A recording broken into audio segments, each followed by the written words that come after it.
Let's watch longtime Democrat James Carville go from excited to disappointed on the election. We're going to start off about 10 days before the election started. He had a ton of confidence Kamala was going to win. This week, you wrote an op-ed for the New York Times giving your 3 reasons why you said you're certain that Vice President Kamala Harris will win America. It will all be okay, you wrote. Every poll so far has shown this could go either way. James, why are you so confident?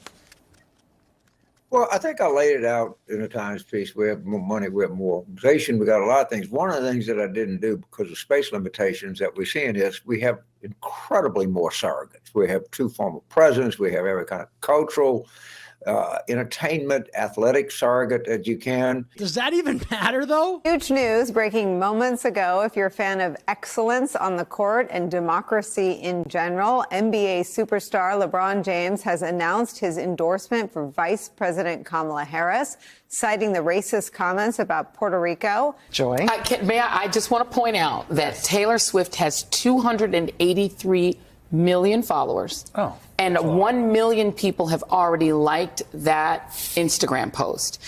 He's got nothing. RFK Jr. Okay, fine. Please, Red Rover, send RFK Jr. right over.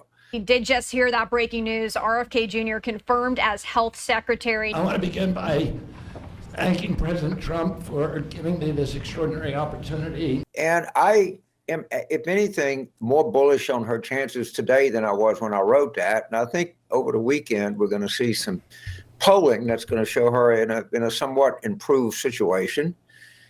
And the way I see this thing closing is on very favorable terms to her. And every piece of information I picked up today, both statistically and anecdotally, seems to be pointing in one direction. And I think the direction is she's going to win.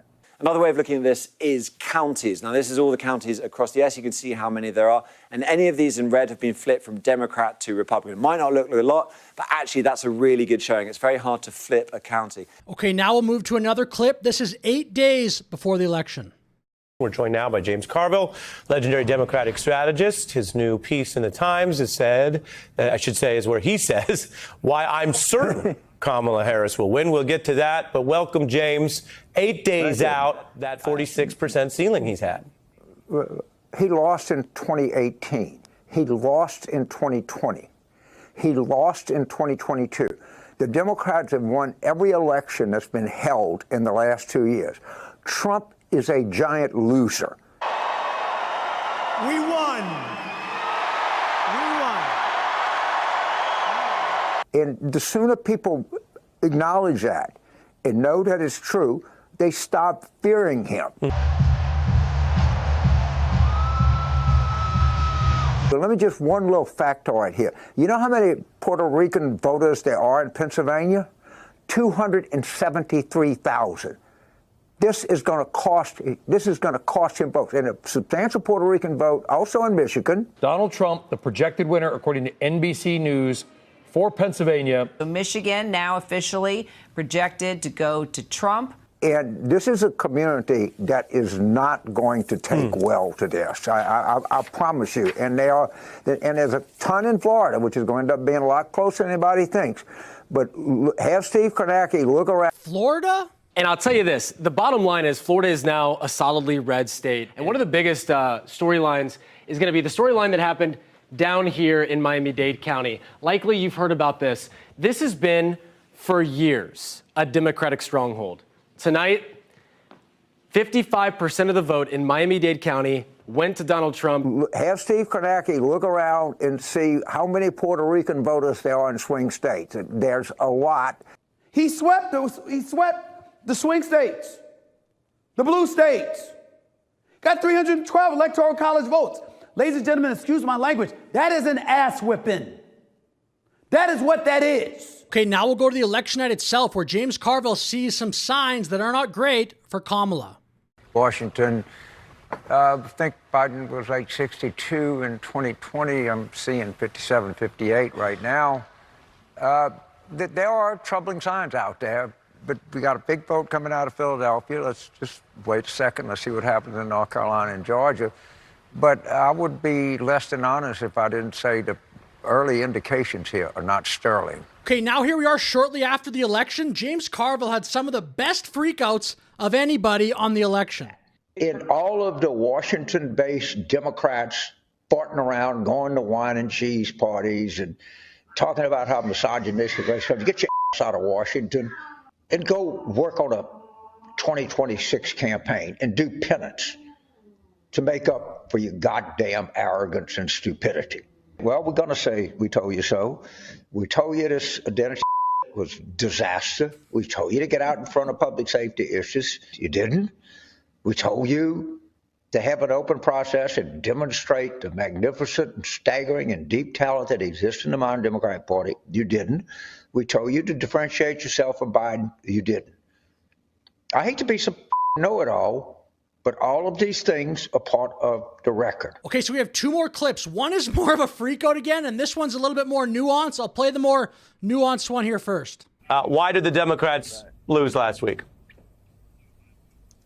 I think there are a number of reasons, but there was a pivotal moment in the campaign, and that was on The View, when the vice president was asked, what would you have done different in the last 4 years than President Biden? If anything, would you have done something differently than President Biden during the past 4 years? Sunny's reading off of her cards. There is not a thing that comes to mind in terms of, and I've been a part of most of the decisions that have had impact. Literally, I guarantee you that's being made into an ad right now. Now, we were in a country that 65% thought had gone off on a wrong track.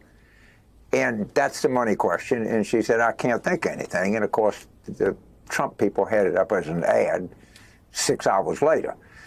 And that, the View interview with Kamala, though, that was October 8th. All those comments James Carville was saying so confident in the election were like weeks after October 8th. So, I mean, I guess you got to be partisan if you're in that game. Like, he's a pretty famous Democratic strategist. It's just, he made a lot of very confident statements for Kamala after she gave that answer on The View. And I think the direction is she's going to win. Okay, last clip here. It's a little bit heated, except I actually agree with his take on this one. the vice president was thinking about going on Joe Rogan's show, and a lot of the younger progressive staffers pitched a hissy fit. If I were running a 2028 campaign and I had some little snot-nosed 23-year-old saying, I'm going to resign if you don't do this, not only would I fire that on the spot, I would find out who hired them and fire that person on the spot. I'm really not interested in your uninformed, stupid opinion as to whether you go on Joe Rogan or not.